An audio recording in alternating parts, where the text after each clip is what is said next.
I have two major subjects to cover here. Here's the first one. It's negative. Here's the second one. It's positive. Attitude plays a big major part in how our life works out. It's never that pleasant to talk about the negative, but we've got to talk about it because life is part negative. These attitude diseases are like weeds that grow in the garden. It's a normal part of life. Here's a good phrase to note. Negative is normal. It's not successful, but it's normal. It's part of life. And here's the next key. In my opinion, you must learn to handle the negative. Don't ignore it. Handle it. Now, I know some people teach the other way and listen to them and listen to me and then make up your own mind, right? Don't be a follower. Be a student. But I say you've got to handle the negative. You don't have to live in it. You don't have to dwell on it, but you do have to handle it, in my opinion. I know some people teach just turn your head real quick and say, there's no weeds, just no weeds. They'll take your garden. So you've got to handle the negative. Here's what part of it is. It's called the great war between good and evil. Let me personally give you some tips on the negative aspects that really helped me and were so valuable for me. I think you'll appreciate these. Here's number one. Negative is normal. Boy, that was helpful for me. It wasn't weird to be negative. Negative is normal, meaning it's a part of the human experience and all of our experiences. All of us have the same experience, the negative side of life. So, negative is normal. Now, negative is not successful, right? But it is normal, meaning it's a part of the life experience. Here's number two. Negative is not to be ignored. Negative is very real. As soon as you plant a garden, the busy bugs and noxious weeds are out to take it all. We have two things going for us in our human experience. Here's one, opportunity. And here's number two, the threat to the opportunity. So we deal with both of these scenarios in life. Opportunity and threat. Now, the threat to opportunity we call the negative side of life. Number one, it's normal, meaning it's a part of the life experience. Number two, it's not to be ignored. I know some people teach differently, but listen to them and listen to me and make up your own mind. I know some people teach, just turn your head real quick and say, there's no age, there's no weeds. Hey, they'll take your garden. So you can't play silly mind games. You say, well, then how can you have a good garden? Well, you have to kill weeds. So here's number three. Negative is to be mastered or conquered. That's part of the life experience. This twin scenario of the life experience is unique, negative and positive. In fact, we could probably get into quite a philosophical discussion. If we wanted to, would there be positive without negative? Here's the best I've been able to come up with. It doesn't seem like it. That's about the best I can come up with. Here's what it seems like. It seems like based on our finite awareness, yes. Since we're not infinite, we're finite, meaning creatures of the world for the moment at least. It seems like it takes both to make a unique human experience, both negative and positive. In fact, one suggests the other. Would there be life without death? It doesn't seem like it. What makes life valuable? Somebody once asked me if I had a good description of life, and I said, yes, I think I do. Life is the struggle to keep death at a respectable distance. Death seems to want to move in. Move in prematurely and get us so to have a good, long, flourishing life. What do you have to do? Push back, push back, push back, push back, push back now? If you don't push it back, it pushes you back. There's a push-shove going on here. And it's this negative, positive stuff. Would there be light without darkness? It doesn't seem like it. One suggests the other. Would there be success without failure? Well, I don't think so. You wouldn't call it success. You'd have to call it something else. It's the twin scenario that makes life interesting, fascinating, and wondrous in its possibility, but also dangerous in part of the content. So this is the best I've been able to come up with. Negative is normal. It's not to be ignored, but it is to be conquered and mastered. It is part of the experience. Don't deny yourself the opportunity to drink from both cups, negative and positive. That's the life experience, and hey, you wouldn't have it any other way. What if you went to listen to a symphony orchestra one evening, and the orchestra only played little happy high notes all evening? Just little happy high notes all evening. How much of that could you take? A whole evening of little happy high notes? No, that doesn't represent life. Don't you want to hear the crash of the cymbals? The music that will scare you to death? Describing the tragedy as well as the triumph. Yes, that's part of the life experience. Somebody says, well, I've been taught to be all positive. Well, you'll be some kind of freak. Oh, they'll ship you off to Lala positive land. That's not a life experience. Come on. What if the minister only prayed happy prayers every Sunday? How much of that could you take? Happy, happy every Sunday. Happy, happy every Sunday. Happy? No, no. Who's going to pray angry prayers? Who's going to pray frustrated prayers? Who's going to weep in public for the lost children? Come on, negative and positive.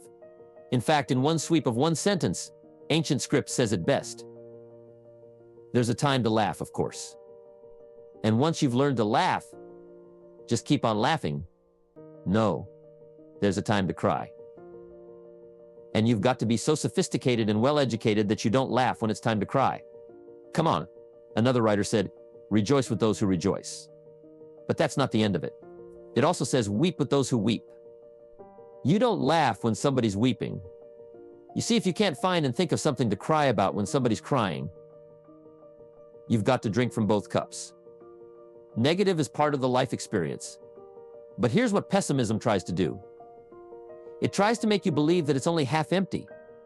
When pessimism comes to your mind, you've got to educate it because pessimism is stupid. Pessimism tries to get you to believe that it's only half empty. You have to say, pessimism, you've never been to school. You're too dumb and stupid to know. Of course, it's half empty, but it's not only half empty. It's also half full. I'm asking you to be in charge. Be in charge of your own mind. Be in charge of your own destiny. Do battle with your enemy in the summertime. In the summertime, you have to learn to love like a mother and hate like a father. Give life like a mother, nourish, and take life like a father. A father says to whatever threatens his family, take 2 or 3 more steps toward this family and threaten them, and you'll cease to exist. I'm the father. I kill. Do battle with your enemies. Now, it's also possible to love like a father and hate like a brother. I'm not saying it's impossible. Nothing is more dangerous than an angry mother. Love like a father. Hate like a mother. Give life like a mother. Take life like a father. Or arrange it however you want. The key is to nourish your values. Nourish your family. Nourish what's valuable to you. Nourish your organization. Nourish your distributors. And nourish your customers. Take care of your responsibilities. Feed and nourish, but also be prepared to do battle with your enemies. Take the sword to your enemies, whatever threatens those values. Take the sword to it. If it's worry, take the sword to it. If it's a threat, threaten back. You have to be like your bloodstream, which is a good illustration. Red corpuscles nourish like a mother while white corpuscles fight and kill. Like a father, you have to do some negative thinking. You can't just think positively. Thank God for white corpuscles that think negatively all day. White corpuscles say, just show me some infection and I'll kill it. Whatever threatens this body and its future gets threatened. Whatever's about to kill this body gets killed. I'm asking you to take the sword to your enemies, whether they're on the outside or on the inside. Protect your family. Protect your future. Protect your values. Love, nourish.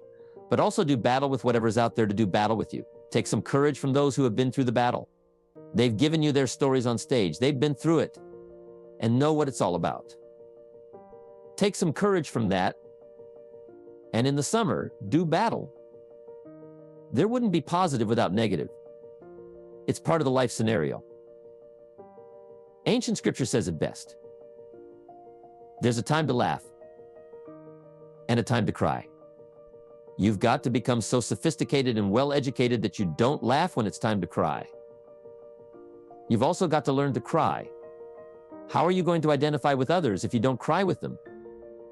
The negative side is very important, so don't ignore it. You need to let it be a part of the scenario. In fact, you need to learn to master it. Negativity is not to be ignored. It's to be mastered. It makes us better than we are to wrestle with it. It makes us better than we are to acknowledge and fight tyranny that moves into vulnerable countries, ignorance that moves into your life, procrastination that robs you of your fortune, or poor health. That's the legacy of neglecting your health disciplines.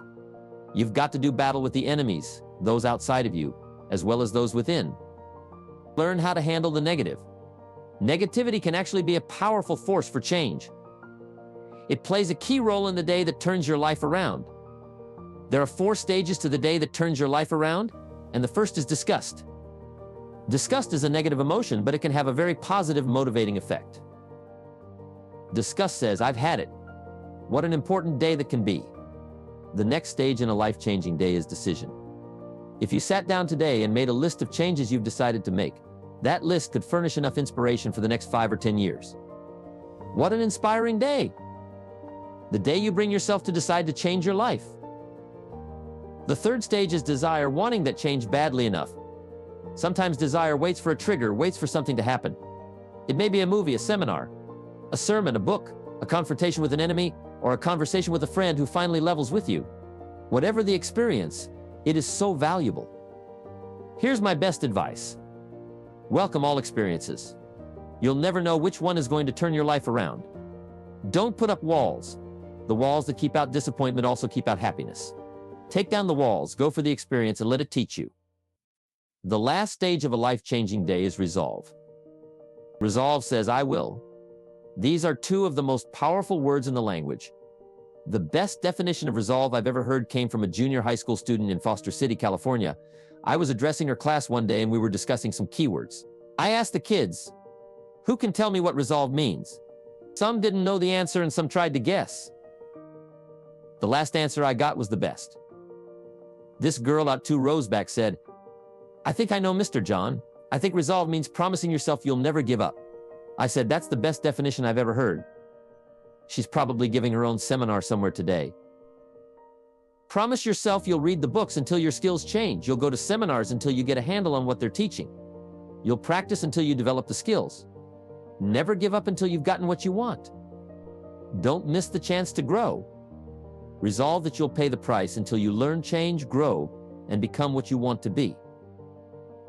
You'll discover some of life's best treasures. When you pay that price, it's not what happens that determines the major part of your future. It's not what happens. What happens happens to us all. The key is what you do about it. It's not what happens. It's what you do about it. If you will start that process of change, do something different in the next 90 days than you did in the last 90 days. Pick up the books to read, do something different like new health disciplines or improving your relationship with your family. Whatever it is, it doesn't matter how small it is.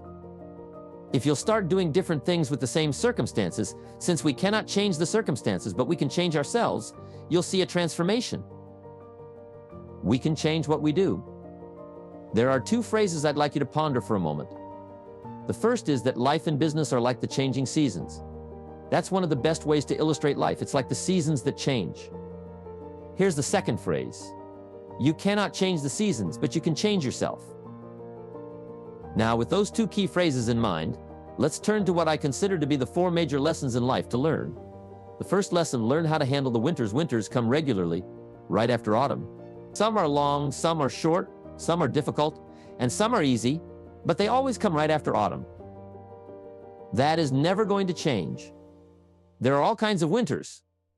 The winter when you can't figure it out. The winter when everything seems to go haywire. One writer called it the winter of discontent. There are economic winters, social winters. Wintertime brings disappointment, and disappointment is common to all of us. So learn how to handle the winters. You must learn how to handle the nights. They come right after days. You must learn how to handle difficulty. It always comes after opportunity. You must learn to handle recessions. They come right after expansions. That isn't going to change. The big question is, what do you do about winters? You can't get rid of January simply by tearing it off the calendar, but here is what you can do. You can get stronger, you can get wiser, and you can get better. Make a note of that trio of words. Stronger, wiser, the winters won't change, but you can. Before I understood this, I used to wish it were summer when it was winter. When things were difficult, I used to wish they were easy. I didn't know any better then. Mr. Skolf gave me the answer from a part of his very unique philosophy when he said, don't wish it were easier. Wish you were better. Don't wish for fewer problems. Wish for more skills. Don't wish for less challenge. Wish for more wisdom. The second major lesson, learn how to take advantage of the spring. Spring is opportunity and spring always follows winter. What a great place for spring right after winter. If you were going to put it somewhere, that would be the place to put it. God is a genius. Days follow nights. Opportunity follows difficulty. Expansion follows recession, and this all happens with regularity. You can count on it. However, the miracle of spring is no sign that things are going to look good in the fall. You must do something with the spring. In fact, everyone has to get good at one of 2 things. planting in the spring or begging in the fall. So take advantage of the day. Take advantage of the opportunity and read every book you can get your hands on to learn how to take advantage of the spring. Get busy quickly on your springs, your opportunities. There are just a handful of springs that have been handed to each of us. Life is brief, even at its longest. Whatever you're going to do with your life, get at it. Don't just let the seasons pass by. The third major lesson, learn how to nourish and protect your crops all summer. Sure enough, as soon as you've planted, the busy bugs and noxious weeds are out to take things over. And here's the next bit of truth. They will take it unless you prevent it. There are two key phrases to consider with the third major lesson. The first is all good will be attacked. Don't press me for a reason. I was not in on some of the early decisions, so I don't know why. I just know that it's true.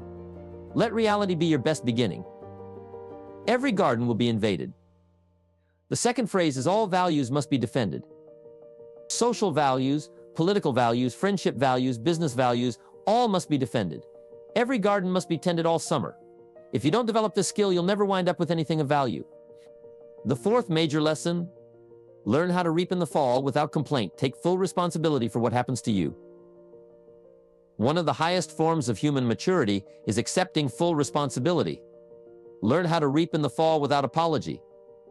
If you have done well and without complaint, if you have not, that's being mature. I'm not saying it's easy.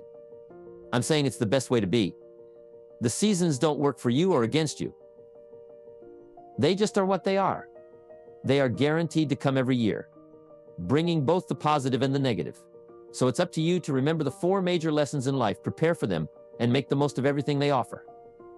Now we've got two things working. What you become helps you to achieve, and what you achieve helps you to become. The more you become, the more you can achieve, and the more you achieve, the more you can become. Who knows which affects the other the most? So now just start with a few sentences. We won't have time for you to take a lot of time, but just start. Start with a few sentences. Your concept of the person you think you must become to achieve what you want. This is a time for a little truth here. Maybe you need to become much wiser than you are at the moment. You need to become stronger. You need to have better health. Maybe you need a little coaching to really become the person you want to become. I'm going to have some coaching. Physical coaching, spiritual coaching, developing skills coaching. To be the influence you want to be, you've got to build an incredible reputation. One of the most mysterious and unique phrases that Jesus ever used. Here's what he said, I stand at the door and knock, and if you open the door, would you probably invite him in? This extraordinary person, you'd say, wow, yeah. And he said, if you invite me, I'll come in, sit down and talk things over for you to be that kind of attractive person that if you knocked on the door of opportunity and it opened and you stood there, would you be the kind of person that opportunity would say, come right in, sit down and let's talk about the future? What kind of person must you become?